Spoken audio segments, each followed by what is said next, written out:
Savanorystė man yra toksai klausimas, į kurį aš bandau atsakyti ir nerandu tokio vieno tikslaus atsakymo jau eilę metų.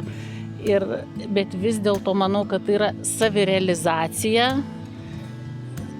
tobulėjimas ir prasmingo laiko leidimas.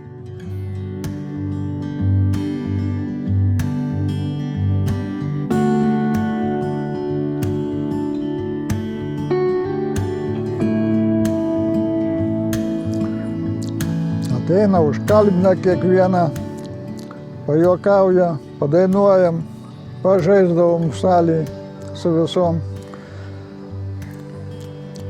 Ką duoda, tai duoda daug energijos visai dienai, kad net ir užmigę sapnuojam. Visas savanorės. Ačiū jom labai.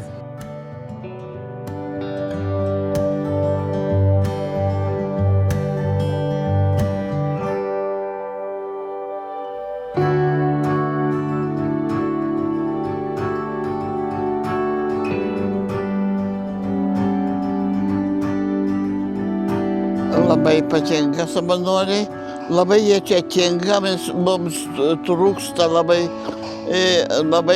mes pasimetę, seni žmonės, mums trūksta drąsos, trūksta judrumo, trūksta išminties. Tai mes labai patenkinti ir laimingi, kai ateina savanoriai ir mums padeda. Padeda vaikščiot, padeda galvot, užduoda įvairius uždavinius, kur priverčia mus pradėti mąstyti, kaip anksčiau jaunystėje mes mąstėm. Mes, žodžiu, labai patenkinti. Jie atiduoda savo energiją, savo jaunystę atiduoda, savo žinias, savo sugebėjimus atiduoda. Mums labai tas padeda, patinka, pakelia mums nuotaiką. Užima gerai laiką, gražiai praleidžiam ir tarsi atsiduriam kitame pasaulyje, tarsi mes nebūtume čia uždaryti. Tarsi mes gyventume normalų savo asmeninį gyvenimą, kaip kažkada gyvenom ir mokėmės ir dirbom savo darbuose, savo mokyklose, savo universitetuose, savo namuose. Lygtai dirbom ir prisimenam savo gyvenimą pačiom gražiausiom spalvom, jie mus pažadina, tiesiog pažadina. Pažadina, atrodo, jaunystę primena, gyvenimą primena mus, kokį mes turėjom. Norėčiau savanoriam palinkėti, kad jie kuo dažniau pas mus ateitų, kuo dažniau ir mus linksmintų. Tikrai labai dėkingi, mes esam labai dėkingi jiems už suteiktą džiaugsmą, už suteiktą šypseną, už suteiktą gražias mintis ir už suteiktus gražius darbus. Taip malonus, kultūringi žmonės, labai malonu girdėti, matyti ir klausyti. Ir mes tik tai laukiam. Pasako, savanoriai ateis, tai iš karto nuotaika pakyla. Ateina, išvežda mane į lauką, pavežioja ir pasikalbam. Vieną kartą ir nudegiau su Karoliu. Karolis stovėjo nugarą trijų, mes taip netoli, o aš sėdėjau ten priešais mūsų duris. Aš dabar, sako, nežinau, kas ten mane užkalbinu, sako, ką nori, sako, vyrų savanorių. Karolis atsisuko ir atėjo, sėdo palei mane. O Dieve, sako, ką žmogus pagalvos dabar. Sako, aš esu savanoris. Taip dažnai susitinkam, mudvi tai labai dažnai. Pasišnekam Jo. apie gyvenimą, apie knygas. Jo. Labai jau tikrai, aš jau įsimylėjau jums, galima sakyti. Jau būčiau bernas, tai sakiau čia iš paskos. Man atrodo, kad savanorystė, bent man tai yra taip kaip oras, vanduo ir tiesiog yra pašaukimas, nes, taip nėra, kad darysiu, bet taip atsikeli ir sugalvoju, kad reikia savanoriauti. Tai manau, kad tai yra ir pašaukimas, prasmingo laiko leidimas ir savirealizacija. Aš taip įsivaizduoju savanorystę, ką jinai man duoda Tai tobulėju, semiuosi patirties ir gaunu dar daug visokių dalykų iš tų žmonių, su kuriais savanoriauju, bet ne jie mane pripildo kaip tą ąsotį kažkokį, bet mane pripildo ir bendrystė su pačiais savanoriais. Tas bendravimas, kažkokios bendruomenės buvimas, tai vat visą tai mane tiesiog tobulina ir... O Karoli, kodėl pats atėjai savanoriauti?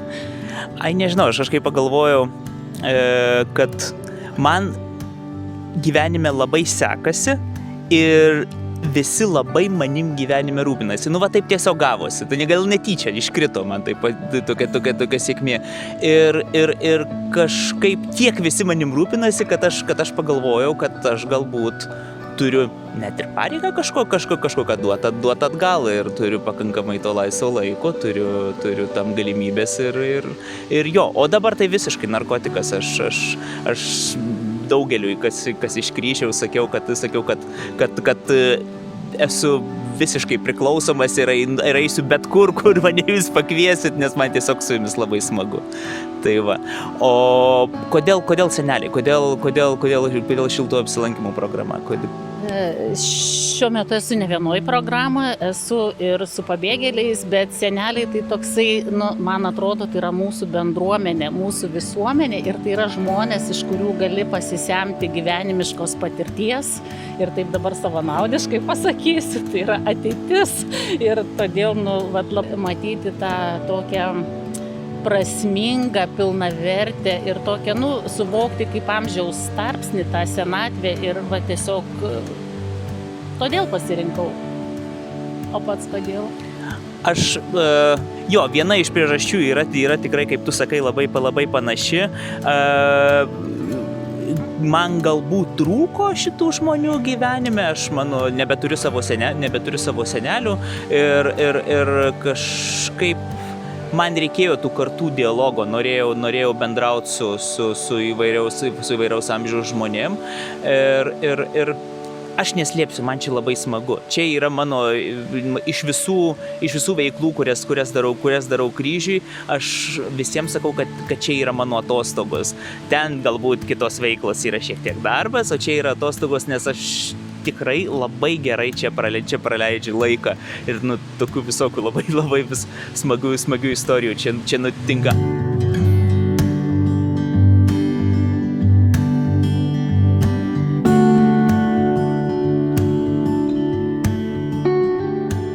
Ar jūs, kaip vyriausia socialinė darbuotoja šių Panemunės globos namų, jaučiate kažkokį pokytį, kai ateina savanoriai, kai jie bendrauja, ką duoda šitie savanoriai atėję pas jūsų globojimo žmonės? Tai tas davimas, jisai yra turbūt labiausiai per emocinę pusę iš tikrųjų, nes savanoriai pas mus, mes ir to labai džiaugiamės, nes jie ateina jau kelintą kartą ir tie patys žmonės.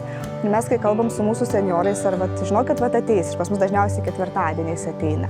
Ir tas laikotarpis, kurį jau jie čia pas mus vis ateidinėja, matosi labai toks pokytis, nes jie nori, jie laukia, bet pradžia kokia buvo, kai aš pasakiau, kad žinokit, kas norėtumėt, pas mus ateina savanoriai.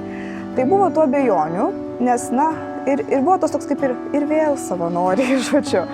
Tai iš tos emocinės pusės, nes užsimezga ryšys, jie bendrauja ir aišku mums, kaip pasakyti, darbuotojams, personalui, tas yra labai gerai, nes vis tiek mes esam tie, kurie atliekam tas funkcijas, jiems aišku konsultuojam, padedam, bet kai ateina savanoriai, tai ateina kaip draugai.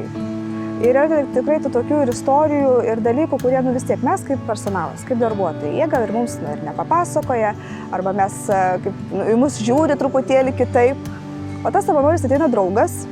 Ir jie per tą kokį 3-4 susitikimą, jie tikrai atsiveria. Bet aišku, jie kol susiranda. Tai prasme, pavyzdžiui, būna tokių momentų, kad gal iškart nesulimpa ten, biolaukai gal kažkokie nesueina, nes tie mūsų senjorai, jie žmonės tikrai turintis turtingas istorijas, patirtis ir jie atsirenka. Jie, pavyzdžiui, jie drąsiai pasako, kad aš nenoriu. Ir tikrai atsimenu, kai buvo tas, kada eina ne į grupės, bet konkrečiai pas vieną gyventoją, ar ne, tas toks jau duetas kalbasi ir bendrauja. Ir atsimenu, ateinu pas vieną moteriškę, sakau, žinokit, yra tokia galimybė. Vat yra savanoriai atėję, o jinai tikrai ta mūsų, kur iš fizinės sveikatos, sunkus, tikrai susiduriantis ir skausmas nuolatinis žmonėm. Ir taip pagalvojom, sakau, vat, gal jūs norėtumėte tiesiog, kad pabendrautum, pasikalbėti. Jis sako, taip, gerai. Ir pasirodo, kad jai buvo toks netikėtumas, kad tas savanoris, ta prasme, ne moteris, o vyras. Ir tokia kaip atmetimo reakcija pirma. Ir man tai buvo labai taip žavu iš tikrųjų, vat, ką reiškia savanoris, kuris ateina, nežinau, paruoštas iš tikrųjų, motyvuotas. Ir jisai taip sako, nu ir ką? O tai sako, kuo aš juk netinku? Ir ta prasme, tas toks pagavimas to momento. Ir po to ta moteris taip, ir dabar po šiai dienai jie bendrauja. Jie turi tą tokį žavų savotišką ryšį. Ir va tas, sakau, bet mums iš šono stebint, tai tikrai va ta tokia emocinė nauda. Tai dėl to mes džiaugiamės.